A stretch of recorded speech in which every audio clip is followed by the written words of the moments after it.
présentation sur les atouts de l'acier inoxydable et ses applications en construction. Alors l'inox, en quelques chiffres, très rapidement, c'est finalement un pourcentage assez faible de l'acier qui est produit à travers le monde. La production mondiale en 2019 d'acier, elle était de 1870 millions de tonnes, c'est-à-dire 1,8 milliard. L'inox, là-dedans, c'est seulement 52 millions de tonnes, donc ça fait à peine 3% finalement de tout l'acier qui est produit.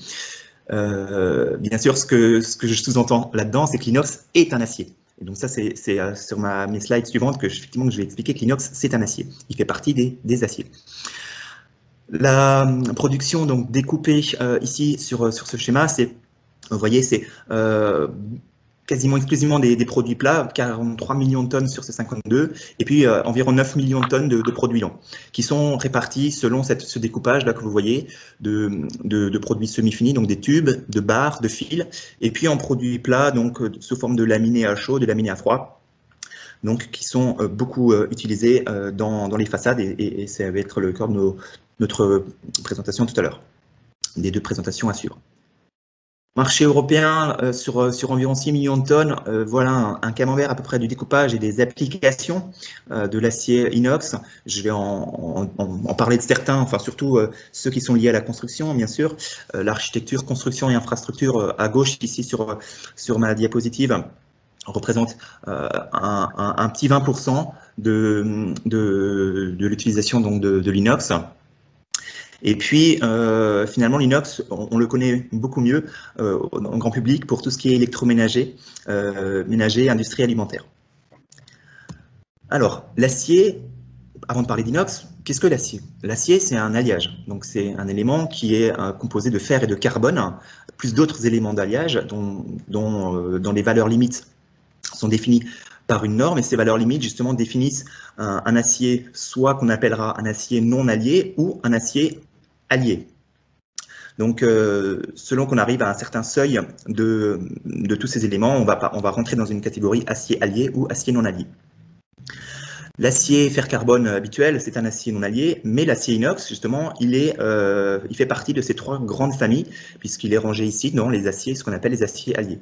Ils sont une famille à part au sein des aciers alliés, parce qu'ils sont très utilisés quand même, et l'acier inox, vous allez le voir tout de suite derrière, l'acier inox, c'est un acier avec au moins 10,5% de chrome. Alors, la différence donc entre un acier non allié, ici à gauche, et un acier inox, ici à droite, vous comprendrez donc, c'est sur cette couche superficielle, finalement cet élément de surface qui va être en contact avec l'air et donc avec l'oxygène, qui va être présent qui va pouvoir agir en fait sur l'élément acier. Un acier non allié, finalement, l'oxygène va former une couche d'oxyde de fer avec une épaisseur relativement importante, supérieure à 20 micromètres, alors que dans l'acier inoxydable, stainless steel en anglais, grâce à cette présence très forte de chrome, l'épaisseur superficielle va être un oxyde de chrome. Et cet oxyde de chrome va être sous forme de film passif et il va lui conférer une résistance très très forte à la corrosion. Film passif, d'autant plus qu'il se régénère instantanément. Donc toute la vertu de l'acier inox va être due à sa teneur en chrome, et c'est cette teneur en chrome, cette chimie, cette composition chimique particulière qui va rendre l'inox très très résistant à la corrosion atmosphérique et qui va donc éviter finalement de peindre un acier, de le repeindre, et donc c'est un acier quasiment inaltérable. Alors, augmenter la teneur en chrome augmente l'efficacité de ce film passif, mais il y a beaucoup d'autres facteurs qui influencent cette résistance à la corrosion et les propriétés physiques de notre acier inox. Et je devrais dire de nos aciers inox, parce qu'il n'y a pas un seul acier inox, il y en a beaucoup, beaucoup. Donc, pourquoi choisir l'inox? Donc, vous avez sur cette diapo une liste des principaux arguments, finalement, de pourquoi choisir l'inox. Il y a plusieurs réponses à cette question pourquoi choisir l'inox, et ça engendrera finalement plusieurs familles d'inox et beaucoup de produits différents. Donc en premier, pour une très bonne résistance à la corrosion atmosphérique, pour son esthétisme, parce qu'il se présente, et vous allez le voir dans ma présentation et encore plus dans celle de Nicolas Marchand, sous forme de multiples aspects et de formes de produits, parce qu'il va permettre un jeu de lumière, de réflexion, parfois jusqu'à un effet miroir, parfois plutôt mat, parce qu'il a des performances mécaniques élevées. Il peut exister justement à des limites d'élasticité très importantes, très intéressantes, qui permettent donc d'en avoir une très bonne utilité en structure également. Et puis son caractère recyclable aussi, parce que comme tout acier, comme les aciers de manière générale, l'acier et l'acier inox sont des matériaux recyclables et déjà recyclés. C'est-à-dire que le contenu d'éléments recyclés dans un acier inox est très élevé. Pour fabriquer de l'acier inox, on utilise principalement la filière électrique, c'est-à-dire que c'est une filière de récupération de ferraille dans lequel la ferraille est fondue finalement pour retransformer de l'acier. Donc l'acier et l'acier inox se recyclent en boucle fermée. On va fabriquer de l'inox à partir d'acier ou d'inox récupéré. Donc pourquoi choisir l'inox également? C'est lorsque on veut éviter une remise en peinture, lorsqu'on veut avoir une durabilité, une pérennité augmentée, et puis aussi parce qu'il permet une mise en œuvre aisée par soudage par exemple. Certaines familles d'inox ont une bonne dilatation thermique, permettent de faire des longues pièces d'un seul tenant. Vous le verrez un peu plus tard dans ma présentation. Et puis aussi par rapport à ce coût global, parce qu'on parle beaucoup d'analyse de cycle de vie en ce moment et de plus en plus dans les années à venir. Le coût global finalement d'un acier inox, on l'a décliné de façon plus précise et détaillée dans une conférence il y a un an, enfin en 2020, et nous allons redétailler une conférence plus en avant en 2021 sur cette analyse de cycle de vie, parce que finalement, lorsque on parle de la globalité de la vie d'un produit ou d'un bâtiment, finalement, l'inox s'avère très intéressant. Et puis donc un rapport de performance sur prix très intéressant. Alors les familles d'inox, effectivement, il en existe beaucoup. Il en existe donc les deux premières colonnes qui sont des alliages donc fer-chrome pour ferritique et les alliages fer-chrome-nickel qu'on appelle les aciers inox austénitiques. Et la troisième colonne sont en fait un mélange ou une combinaison judicieuse et astucieuse des austénitiques et des ferritiques. On les appelle austénoferritiques. Et vous voyez que ceux-ci permettent d'avoir des limites d'élasticité jusqu'à 600 mégapascales et ils sont donc très intéressants, ici en rouge dans cette ligne utilisation, ils sont donc très intéressants pour tout ce qui est structure, notamment ouvrage d'art. Les deux premières familles s'utilisent généralement en couverture, façade, en métallerie. La première colonne, les ferritiques, s'utilisent davantage en intérieur. Et je vais vous montrer maintenant toutes ces utilisations possibles en construction. Je vous transmettrai de toute façon l'exposé, comme ça vous pourrez retrouver les chiffres de façon plus détaillée. Je ne vais pas m'attarder maintenant. Je vais maintenant en venir justement à ces familles d'applications. Donc, en premier, les façades et les couvertures, mais je ne vais pas me détailler trop longuement parce que les deux autres exposés vont parler de façades en inox. Je vais vous montrer donc des exemples d'applications d'inox en structure, puis en métallerie, puis évoquer rapidement aussi les ronds à béton pour le génie civil, en design immobilier, enfin en sculpture, et puis également de façon annexe pour les bassins de piscine, de plus en plus. Alors l'inox au service des façades et couvertures, pourquoi? Parce qu'il présente une multitude de formes et d'aspects, et une multitude de techniques de pose. Vous avez ici quelques exemples variés que je vais détailler ou que l'on va revoir tout au long de cette conférence. Alors d'abord, les produits longs, ils offrent des possibilités infinies en fonction de la forme, du diamètre des fils et des techniques d'assemblage de ces produits. Donc, quelques exemples ici en façade où on voit que des produits longs en inox permettent de faire des façades très ajourées, qui permettent aussi de faire brise-soleil. Vous avez ici cet agroparc à Avignon, donc avec une façade très ajourée. Et puis un autre exemple, cet hôtel Hilton à Évian, avec un produit finalement qui laisse passer la lumière, qui est très fin et qui laisse une vue très complète au niveau des logements, au niveau des chambres de cet hôtel. Les produits longs, ils sont aussi très intéressants pour tout ce qui est support de façade et de verrière, comme ici pour les fondations Louis Vuitton, pour la pyramide du Louvre. Je vous montrerai d'autres exemples tout à l'heure également. C'est que l'inox en produit long permet finalement de faire des structures très fines et permet donc de se marier avec des verrières et pour faire rentrer au maximum la lumière. En produit plat, et donc là en façade toujours, hein, les inox en produit plat offrent des possibilités infinies en fonction de l'aspect, des techniques de pose. Je les cite là sur mes différentes diapositives, mais je ne vais pas trop, je dirais, m'attarder dessus, puisque l'exposé suivant va y revenir également et va vous montrer des exemples. Donc il existe une technique dite donc de joint debout. Là, vous avez des exemples d'une maison individuelle à Vatry et l'Institut des métiers techniques de Grenoble, avec ici une technique qui permet d'avoir comme des lames verticales ou horizontales. Ici, un produit en technique de joint creussoyer, pardon, pour des logements à Lyon par les architectes Duc Fuxas.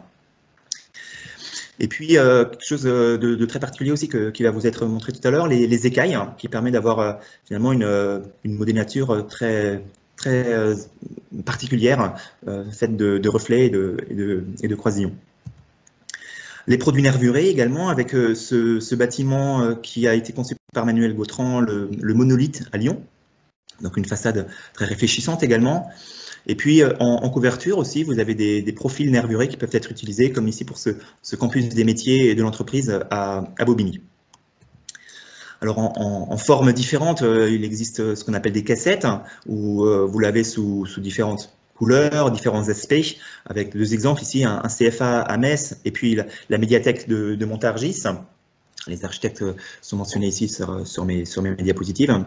Un autre exemple là très connu, c'est le musée des Confluences à Lyon par l'architecte Kopp Immelblau, avec des facettes de cassettes inox en sous-face ici de l'élément qu'on a appelé nuage. Voilà ici un exemple de façade ajourée, parce qu'on peut bien sûr aussi faire rentrer la lumière de cette façon-là, en mettant une façade très particulière et très intéressante. Ce bâtiment en lui-même, d'ailleurs l'architecte Filippini nous avait fait une démonstration de cet ouvrage, et vous le retrouverez dans notre livre sur l'acier inox que j'ai cité au préalable. C'est une vraie démonstration de différentes utilisations de l'inox en architecture. L'inox, c'est aussi le matériau des régions froides, donc ce refuge du Goûter près du Mont Blanc, à plus de 3000 mètres d'altitude, pour finalement un hôtel, un refuge-hôtel de 3 étages, qui en période hivernale résiste bien sûr extrêmement bien au froid, et il y a eu des images très impressionnantes là pendant la période hivernale. Donc l'inox, c'est le matériau de région froide, et c'est aussi le matériau des grandes longueurs. Vous pouvez faire donc des longueurs de 20 mètres pour des couvertures, comme ici à la maison de la Bresse dans les Vosges, et puis également pour des chéneaux, longueur de 20 mètres d'un seul tenon. Moins de joints de dilatation, donc des gains sur la mise en œuvre, et ça va être compatible avec différentes essences de bois par exemple. Et puis en termes d'aspect, donc là, cette inox, vous pouvez l'avoir en différents aspects. L'aspect polymiroir, hein, comme ici à l'hôtel Le Fouquet's à Paris, pour cette façade dans la cour arrière, récemment livrée, qui a fait la couverture d'une de nos revues matières en 2020. Un aspect recuit brillant, également un aspect glacé que vous pouvez avoir, comme ici sur ces exemples, et cette crèche à Marcy-l'Étoile. Et puis, on est là arrivé maintenant à un aspect plutôt très mat, hein, qui peut être obtenu par l'aménage, comme sur cette image d'une école à Lyon. Et en bas, l'inox étamé sur la patinoire de la Bresse. Et puis, pour je crois finir sur cet aspect façade, vous avez des produits texturés aussi qui peuvent être obtenus directement par l'aménage. Il s'agit là de la Fondation Clément, je crois, en Martinique. Et puis voilà, une image sur les inox colorés. Pour parler maintenant dans une deuxième partie des inox au service des structures, parce que comme je vous l'ai indiqué, certaines familles d'inox avec des résistances très intéressantes permettent d'avoir finalement une structure d'ouvrage d'art, ou aussi une structure d'auvent, d'abri en fait pour un hôtel à Paris, un hôtel à Peninsula à Paris, où la structure a été entièrement conçue en inox. Ici, encore une fois, en structure, on se rapproche des produits que j'ai déjà évoqués tout à l'heure, pour par exemple la pyramide du Louvre. Ici, ce sont des câbles inox pour un immeuble aux USA. Vous voyez finalement cette finesse et cette légèreté de l'acier qui permet de supporter une verrière et une toiture complètement ouverte. Des exemples maintenant d'ouvrages d'art. Alors celui-ci est un peu plus ancien, une passerelle dans les Vosges, une technique finalement de passerelle aubanée avec un mât unique en acier carbone, mais avec des aubanages en inox, avec une portée de 70 mètres. Celle-ci, plus récente à Lyon, là où l'entièreté de la structure est en inox, c'est la passerelle au niveau de la Darse Confluence à Lyon. Et puis en bas, la passerelle de la gare à Moulins-sur-Allier, conçue par B+M Architecture. Et il me semble que ces deux ouvrages, vous les retrouverez également dans notre livre dédié à l'acier inox que j'ai cité au préalable. Une structure là complètement folle, mais également en acier inox, pour une passerelle à Singapour, conçue par les ingénieurs donc, de Taylor et Arup en 2009.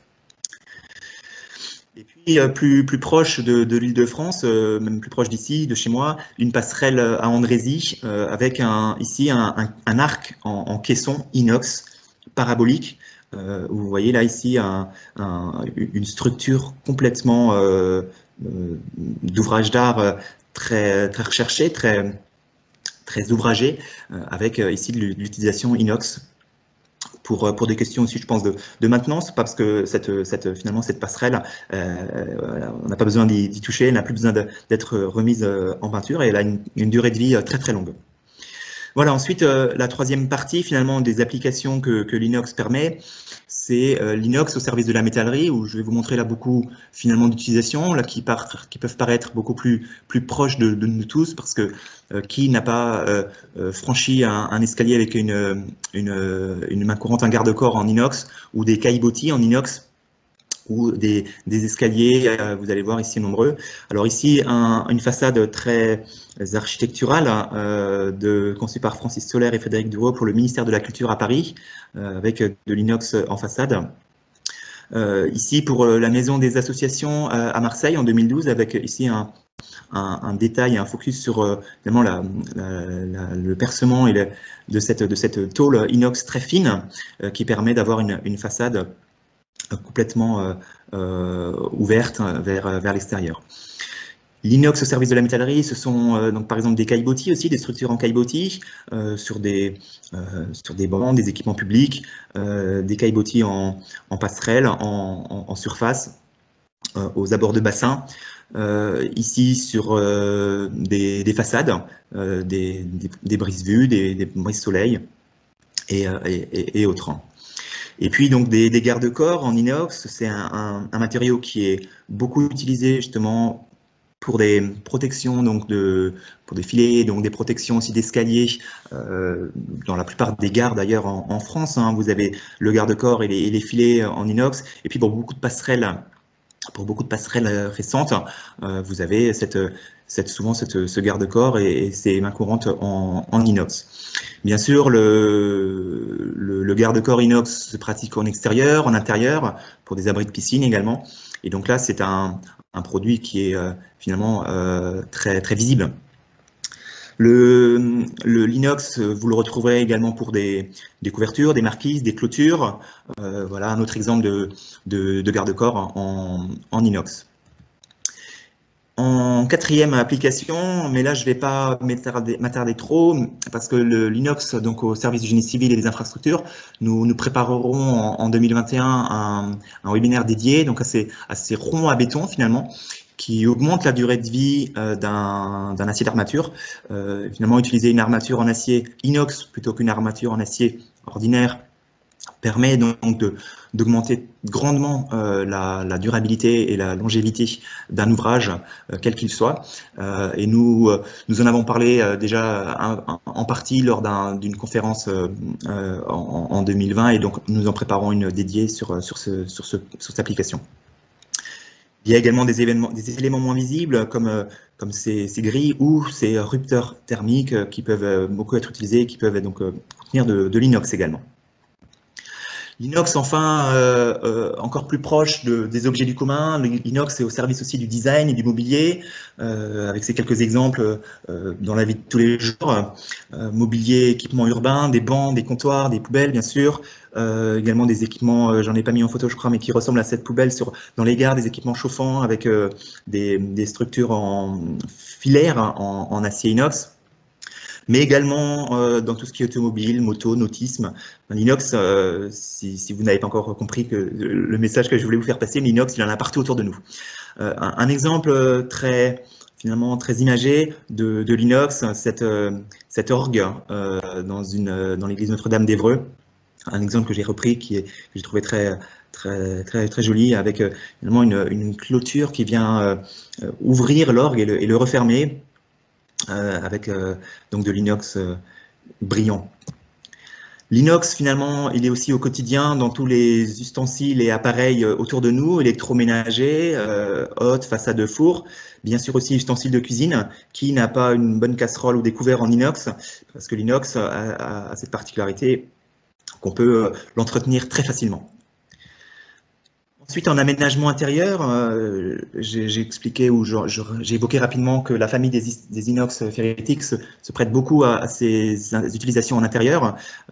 Beaucoup finalement d'équipements, par exemple de cuisine ou de mobilier en inox, comme sur ces images, peuvent être faits en inox pour une touche finalement de créativité, de chaleur, voilà, de brillance également. Des boutiques également, où l'on retrouvera pas mal l'usage de l'inox. Et un exemple d'objet aussi, d'œuvre d'art presque, pour le monde de Sophia.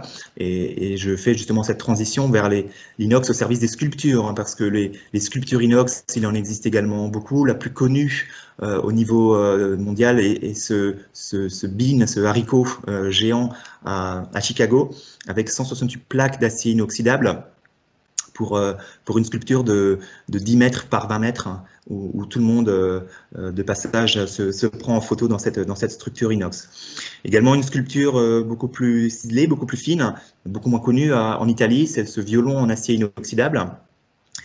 Et puis une sculpture plus proche de nouveau de la France, c'est sculpture sur la plage d'Omaha Beach. Et une application aussi d'inox coloré pour une sculpture, cette Fractal Flower que j'ai aimé reprendre là sur un projet ici en Martinique. Voilà, et pour finir, l'inox, nous le retrouvons également au service des bassins de piscine. Nous avons fait intervenir la dernière fois une agence qui a présenté une rénovation des bassins de piscine à Lyon, sur cette presqu'île, enfin non, sur ces bassins le long de la Saône, je crois bien, à Lyon, où tous les bassins ont été rénovés et l'inox a été utilisé de fort belle manière. Voilà, pour en savoir plus sur Construire Acier, sur les produits inox, sur les organismes qui traitent de l'inox, il y a notamment l'organisme international sur l'acier inox, ISSF. Je vous ai mis le lien ici, vous retrouverez beaucoup finalement de brochures de référence, des formations également en ligne. Vous avez le guide inox de l'Union des métalliers que vous pourrez consulter et vous procurer sur le site internet metalpro.org. Et puis quelques vidéos aussi que je vous laisserai pour finalement l'histoire des aciers inoxydables, qui est un produit qui a fêté justement ses 100 ans il y a à peu près maintenant 7-8 ans et qui a donc fait l'objet d'une vidéo très intéressante sur l'histoire des aciers inoxydables lors de ce dernier siècle. Voilà, je vous remercie pour votre attention. Le dernier exemple que je voulais vous montrer à tous, je pense que c'est un projet dont on va parler là dans les prochains mois, c'est la fondation Luma, avec énormément d'inox sur cette tour conçue par Franck Guéry à Arles.